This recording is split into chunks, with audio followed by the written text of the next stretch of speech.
So I'll just go into the basics of bone remodeling because bone is a dynamic tissue and it continuously undergoes a remodeling. Like we will be thinking like why do we need we already have a set bone in our body and why we need a remodeling. So that is a normal process where the bone undergoes a continuous remodeling.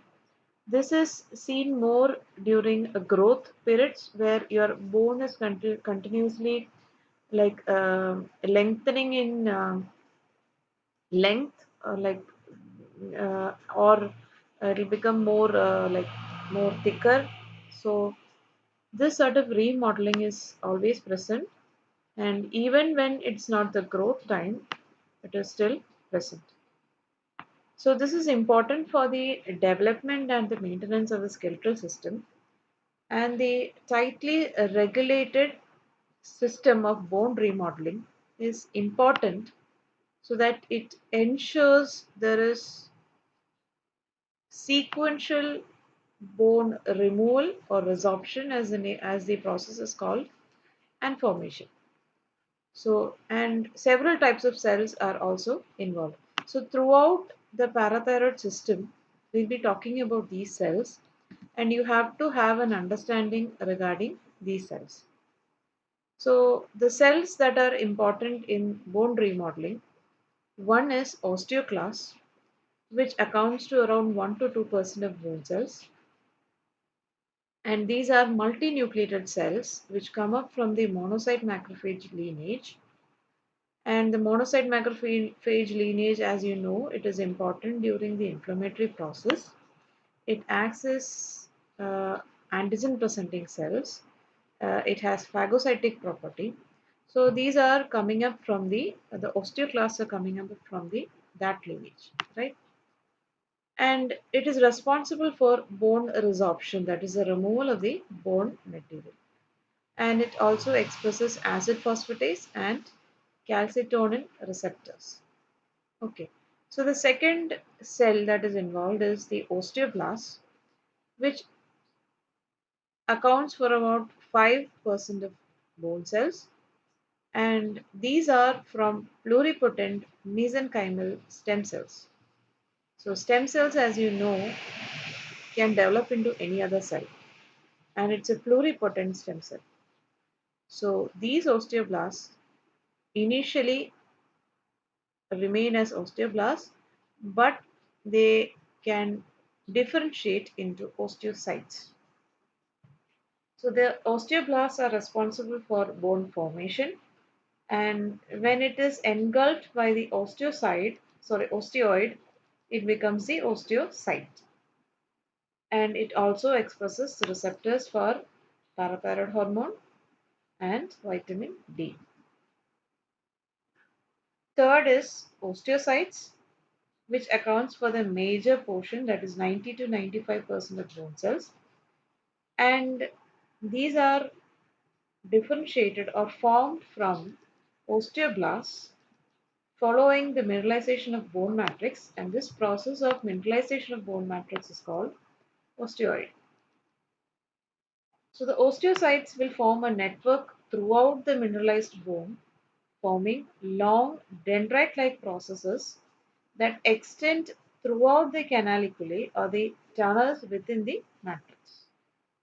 So this enables the interaction of these osteocytes with other osteocytes through gap junctions, and also with the osteoblasts which are present on the bone surface. The osteocytes have a function of sensing mechanical load or stress, localized damage within bones, and through the release of cytokines and chemotactic signals, they stimulate local bone remodeling. Right? So these are the cells that are involved in bone remodeling. So these are the different processes that are involved. I'll just go through that fastly. So the process of bone remodeling occurs over several weeks, and it involves both osteoblasts and osteoclasts. And these cells together, it forms a temporary anatomical structure that can be called the basic multicellular unit or the BMU.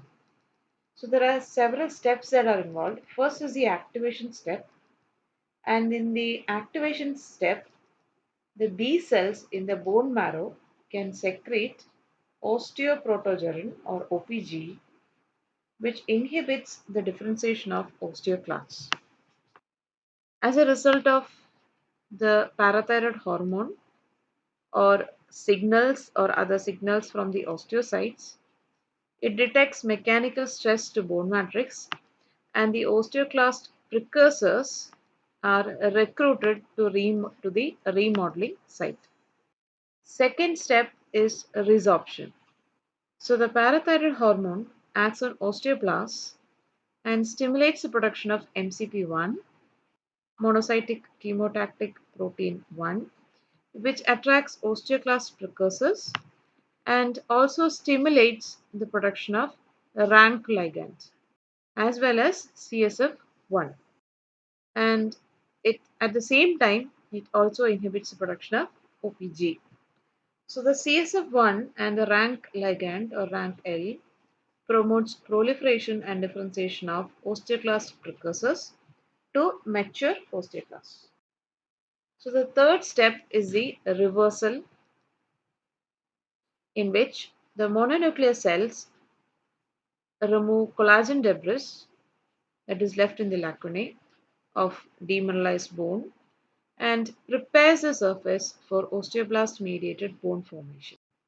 Fourth is the formation step, where the mechanical stimulation and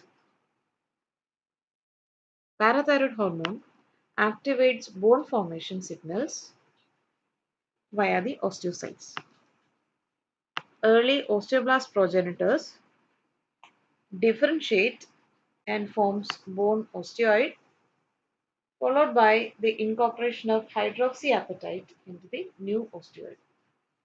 And finally, the termination phase, where the mature osteoblasts undergo apoptosis or become embedded in the mineralized matrix to become osteocytes. So that was about bone remodeling.